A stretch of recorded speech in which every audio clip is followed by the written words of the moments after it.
Did you know that there are currently over 57 million freelancers in the United States? And did you know that Freelancer.com has over 52 million registered users? Yes, that's right. Freelancer.com is one of the largest freelancing sites in the entire world, and you hardly ever hear about it. And as somebody who worked as a freelancer for a long time myself, and now I have paid out over $100,000 to various freelancers over the last 3 to 5 years, I kind of know a lot about freelancing at this point. So I decided to make this video. I decided to talk about how you can make money using Freelancer.com. And this is going to be a video for complete beginners, but I think if you are a seasoned freelancer, you will probably learn a few things from this video as well. You are going to learn to be more professional, Luke!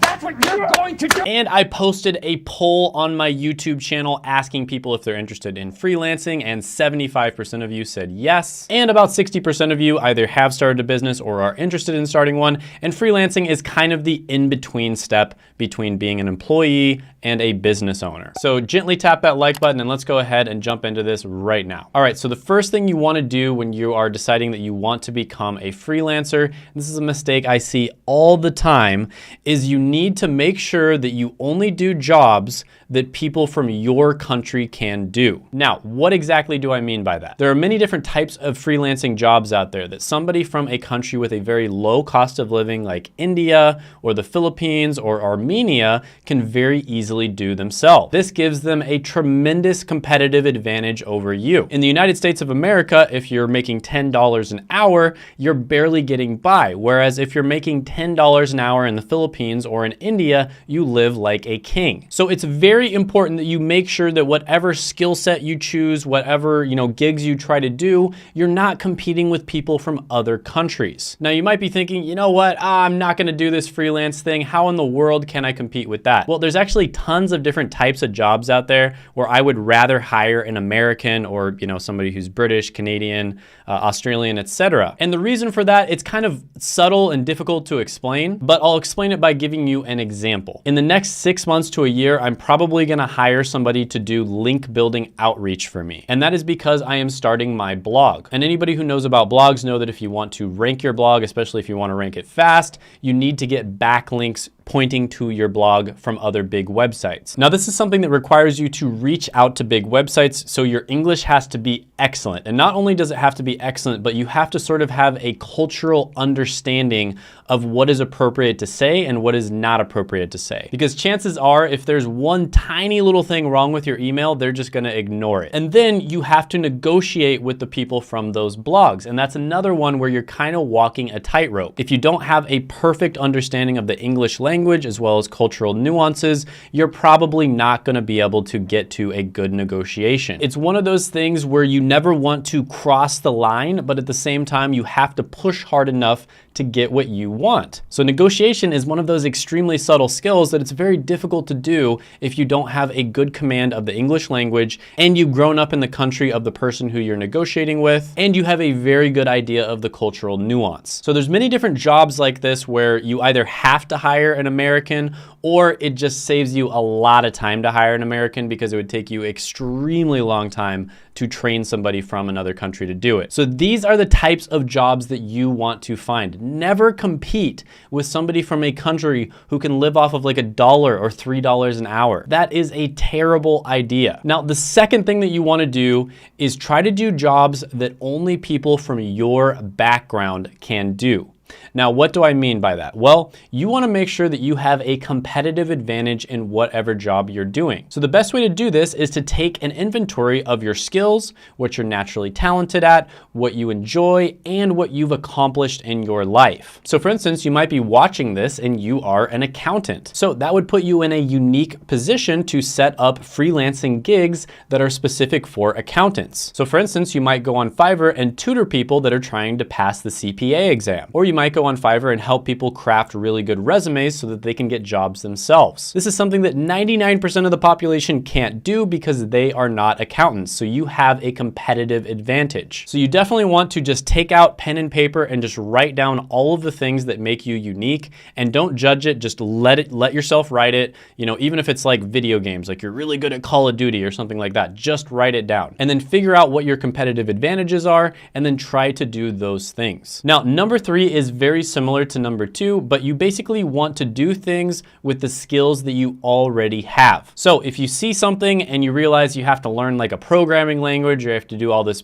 stuff, it's going to take you a really long amount of time.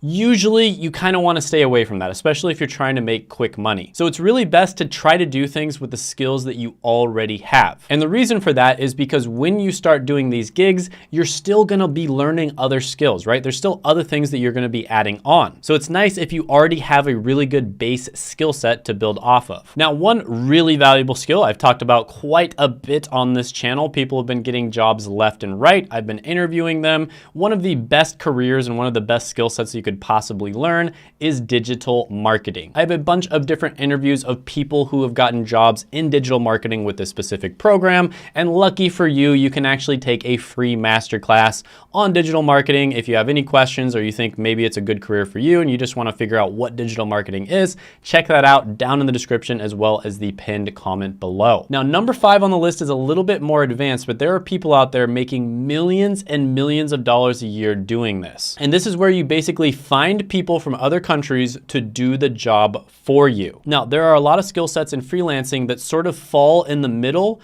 between something that only a person from like a first world English speaking country can do versus something that somebody from, a country with a lower cost of living can do.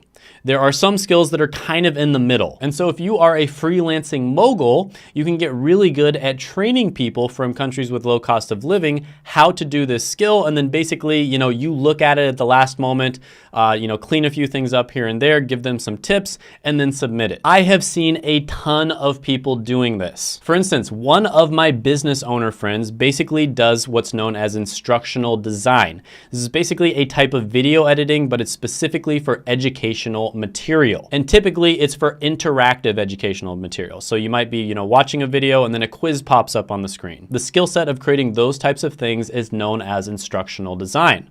Now, this is something that's very difficult for somebody from a low cost of living country to do. And the reason for that is because it does require a lot of cultural nuance, knowing what's right to put in, knowing what's wrong to put in. You have to have really good English, etc. However, my friend has actually started a very nice business. He is doing extremely well by hiring people from other countries to do about 90% of the work for him, and then he does the last 10% himself. So this is a very good option for those skills that are kind of in the middle. Now, for skills that you absolutely have to have like an American or somebody from a first world English speaking country, you can go to number 6 on the list, which is find people from your country to do the job for you, right? So this is typically going to be for a very high ticket type service because you're going to have to be paying an American to do the job for you. And America has pretty high cost of living, so you're going to have to pay them a pretty good wage. But yeah, this is something that you can do as well with certain types of services. The 7th thing you can do is actually sign up to a bunch of different freelancing websites and get ideas from those other websites. So you might sign up to Fiverr.com, Upwork, Freelancer, etc. And then you see that a bunch of people on Upwork.com are making a ton of money doing this particular skill,